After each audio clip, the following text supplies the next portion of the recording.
Thank you, MK. Can I begin by acknowledging the traditional owner of the land which we meet? It is very important for us because 16 years ago in 2005, I was welcomed here in the Noongar land, and I'm really proud to acknowledge the country, and especially on the Australian Day. So happy Australian Day to all the South Sudanese here. Yeah, happy Australian Day to all the South Sudanese here, and of course to our friends, and to all the other community members that are supporting us here today. Can I also give acknowledgement to my dear colleague, Member of Parliament, Member from Marabuka. So most of us, we know Janine Freeman. So Janine used to be the member from Marabuka. So our new Janine now is Meredith Ahmed. So Meredith, she's our new Janine. So she's a great person. If you have any inquiry, please feel free to go to Meredith and she will give you assistance. Can I also give acknowledgement to Jade?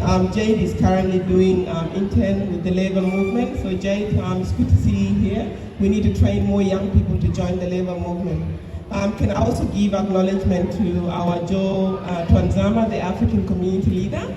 Good to see you, brother. And can I also give acknowledgement to our, all the community leaders that are here. Especially I'll give acknowledgement to Martha Adao. She has been my great mentor since I was a little girl. She was my first teacher when I was in Kakuma refugee camp. So it's good to see you, Mama Adao. Can I give you acknowledgement to our president of the South Sudanese community, John Echek. John Echek Makir, can also give acknowledgement to Anna. Your leadership has been great, John, and I'm really proud of your leadership, so well done. Can I also give acknowledgement to all the attendees here today. It's good to see everybody to come on the Australian Day and appreciate this beautiful country that we all welcome here. Can I give acknowledgement to Luz? Luz, that was a great speech, brother, because a few weeks ago I was invited to go and speak in front of 100 district court judges, 100 judges, and my conversation with the judges was based on our young people. And we as community, we have to be very alert and know that the number of our people, young people being in prisons is a big number, and we have to discuss these issues within the community. And I remember giving out my speech, and I said to the judges that our request and recommendation from our African community leaders, because I remember having a conversation with Joe and John, is to make sure that our community is involved when our kids are in trouble. And that was the request that I gave to the judges. And there are a lot of things that I had mentioned when I was giving out my speech. And one of them is that a lot of us people, we came to Australia, we came from a different system. And we don't understand how complex the legal system is here. And one of the issues that most of our young people face is that they don't have the support system in terms of financial, because a lot of our young people, when they get in trouble, they go through the legal aid, and legal aid cannot take you to trial. And one of the biggest factors is, comprehension, because a lot of our people, we sometimes pretend to know something, especially the young one, but they don't have a proper understanding of what the requirement of the legal system. So, to me, as your member of parliament, I have the privilege to go and speak in front of those judges. And I was able to articulate even some of the example of the fact that when I came to Australia, I don't remember being told on how to know the legal system here. I remember the only thing that from the community members is receiving a fine bill in your letterbox, but in Africa we don't get fine bills. Another great example is that back home, when our neighbors, the kids are fighting on the street, we go and just move the kids on. But here, if your child go and beat a neighbor kid, they will be criminal. They will be treated as criminals.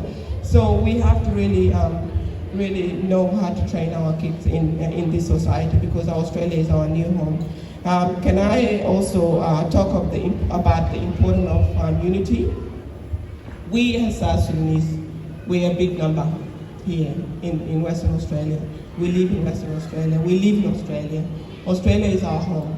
And if Australia is our home, we need to really focus on the political affairs in Australia, things that are really important for us as the community, for us to go forward. Because at the end of the day, if we focus on the political affairs back home, I don't see any way forward, because here is our home. And also the importance of unity for us to achieve bigger things. South Sudanese, we're a big community, and this is not our community. We need to be united. We need to be united as your as your member of parliament. I'm not your member of parliament. I'm a North Metro member of parliament, but of course my community is my priority as well. And I need to really say that, we need to look at a way of us coming together as a community. We need to be united. And for me and people like Meredith to go to the ministerial offices and discuss of the important things that we can do within the community. So please, let's really work on how we can be unified and work with our leaders. It is something very important. I want to close by talking about our children. Again, I'm a mother. I have a 14-year-old. It is very easy for me to say I'm a role model to my son. But the thing is, the friends outside of our kids, some of the kids, they don't know their way. So we as the community leaders, we need to really find a program where we can actually engage our young people and support them. Because you as a parent, if you're not a role model at home, if you're not trying your best, these kids, a lot of our kids, they're actually going through their own directions. And to me, as a member of parliament, my vision is to make sure that we need to work together as a community and see how we can actually really involve our young people. If it means that we really support them, if a child likes sport, engage them in sport.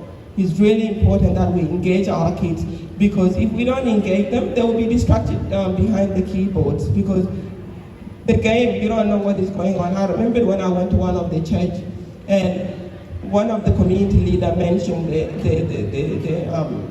the current situation of our young people being on social media.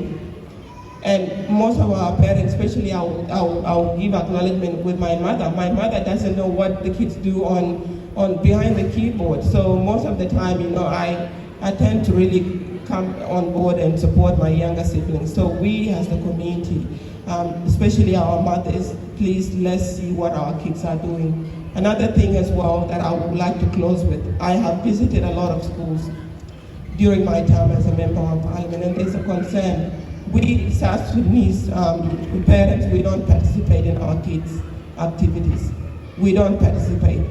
If a principal is calling in school or a deputy principal, please go, attend. It's really important that we can see the grades of our kids. It's really important to participate in schools. So look, I'm proud to be the first South Sudanese elected in any parliament in Australia. And I'm here to support my community, but at the same time, I have to support my electorate where I was elected. So please, let's work together and make our community a better place. Look, I don't have any further thing to talk about, but I will close by saying, please, let's get vaccinated, like Meredith Ahmed has mentioned before, because we do not want to be the community that is going to go through the bad wave. So please, let's get vaccinated. Let's get our kids vaccinated if they're eligible. So yeah, thank you for having me, John, and I'm proud to be a South Sudanese and happy Australian Day.